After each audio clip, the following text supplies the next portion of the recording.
Hi hello வணக்கம்.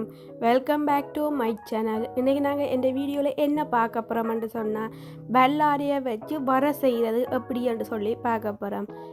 வாங்க இப்போ வீடியோக்குள்ளே போவோம். இந்த சேனல் உங்களுக்கு பிடிச்சிருந்தால் சப்ஸ்கிரைப் பண்ணி லைக் பண்ணி கமெண்ட் பண்ணிட்டு பாருங்க. வாங்க இப்போ வீடியோக்குள்ளே போவோம்.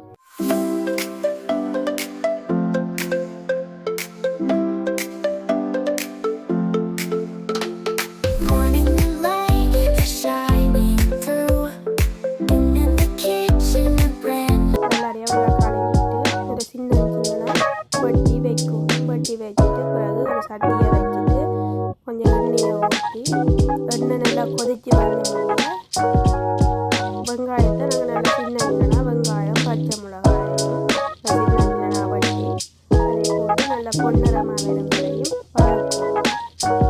பிறகு ஒரு கருவேப்பிலையும் போட்டு அதையும் பொன்னிறமாக வரும் வரையும் வதக்கணும். பெருஞ்சீரகமும்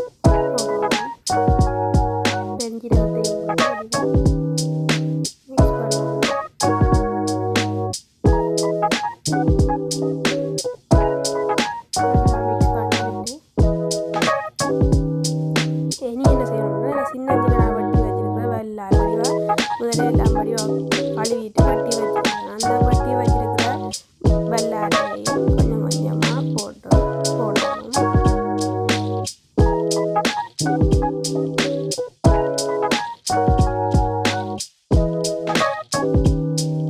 வடிவாக மிக்ஸ் பண்ணணும்.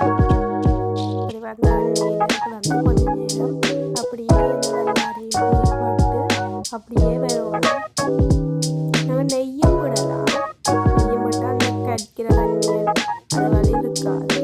நான் தேங்காய் விட்டுருக்குறேன். வடிவாக மிக்ஸ் பண்ணிட்டு நாங்கள் இனி ஒரு 5 நிமிஷம் அப்படியே மூடி வைப்போம். இப்போ இதில் இருந்து பார்ப்போம். இப்போ நல்லா பொடி போட்டு வந்துடுது. நல்ல வடிவாக மிக்ஸ் பண்ணுவோம். வடிவாக கிண்டி கிண்டி விடணும். ஏன்னா அந்த அடி பிடிச்சிடும். இனி நாங்கள் கறிக்கு தேவையான அளவு உப்பு, கறிக்கு தேவையான அளவு உப்பும் போட்டு வடிவாக மிக்ஸ் பண்ணிடுவோம். வடிவாக நல்லா உப்பெல்லாம் தூள் உப்பு போட்டு கொஞ்சம் மிக்ஸ் ஆகிடும். வடிவாக மிக்ஸ் பண்ணிட்டு இப்போ நம்ம நல்லா பொன்னிறமாக வந்துட்டு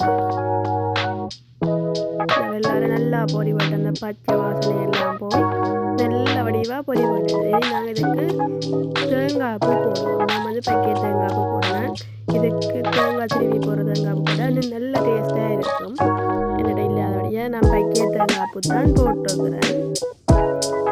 இந்த வெள்ளாரை வந்து நல்ல நிறைய மருத்துவ குணம் கொண்டது.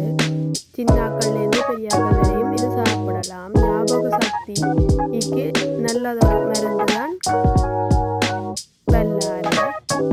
நீங்களும் இதே மாதிரி ஒரு தடவை செய்து சாப்பிட்டு பாருங்க. நல்ல டேஸ்டாக இருக்கும். வெள்ளாரை சம்பல் சாப்பிட்ற இது வித்தியாசமாக இருக்கும். நல்ல டேஸ்டாக இருக்கும். கைக்கிற தன்மை ஒன்றும் இருக்காது. நல்ல டேஸ்டாக இருக்கும். ஒரு தடவை இதே மாதிரி செய்து சாப்பிட்டு பாருங்க. இப்போ வந்து வெள்ளாரை வந்து ரெடி ஆகிடுது. நீங்களும் இதே மாதிரி ஒரு தடவை செய்து சாப்பிட்டு பாருங்க. எனக்கு இந்த வீடியோ பிடிச்சிருந்தால் லைக் பண்ணி சப்ஸ்கிரைப் பண்ணி கமெண்ட் பண்ணிட்டு பாருங்க. இன்னும் ஒரு